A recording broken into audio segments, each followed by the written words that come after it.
ଦୟାକରି ଏ ଭିଡ଼ିଓଟିକୁ କେହି ବି ସ୍କିପ୍ କରନ୍ତୁନି। ଆପଣଙ୍କ ସାମ୍ନାକୁ ଯାଉଛି ତ କିଛି ସମୟ ପାଇଁ ଦେଖନ୍ତୁ।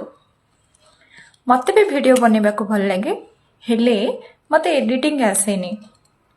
ରାତି ରାତି ଅନିଦ୍ରା ହେଇ ଏଡ଼ିଟ୍ କରିବ କିଏ ମୋର? ଯେଉଁମାନେ ଏମିତି ଭୁଲ ଧାରଣାରେ ରହିଛ ଏବେ ବି 2025 ସୁଦ୍ଧା, ତ ନିଜକୁ ବଦଳାଅ। କାହିଁକି ନା ନିଜ ଭିତରେ ଥିବା ପ୍ରତିଭାକୁ ଆମେ ଯଦି ସମସ୍ତଙ୍କ ଆଗକୁ ସାମ୍ନାକୁ ଚେଷ୍ଟା କରିକି ନିଜ ଭିତରୁ କାଢ଼ିକି ଆଣିପାରୁଛେ, ତାହେଲେ ଏଇଟା ଗୋଟେ ଭଲ ସୁଯୋଗ ଆମ ପାଇଁ।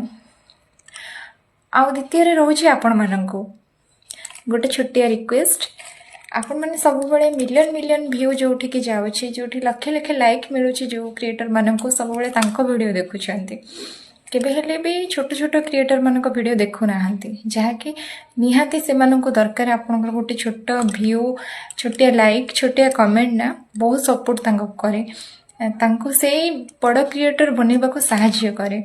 ତ ଆପଣ କ'ଣ କରନ୍ତି, ତାକୁ ସ୍କିପ୍ କରିଦିଅନ୍ତି। ଯେଉଁମାନଙ୍କର ଭଲ ଭଲ ଲାଇକ୍ କମେଣ୍ଟ ଆସେ, ମାନେ ସେମାନେ କିଛି ବି କରୁନଥାନ୍ତୁ ବି, ବାସ୍ ହସି ଦିଅନ୍ତୁ, କାନ୍ଦି ଦିଅନ୍ତୁ, ଯାହା ବି କରିଦିଅନ୍ତୁ ନା, ଆପଣ ତାକୁ ଲାଇକ୍ କରିଦିଅନ୍ତି।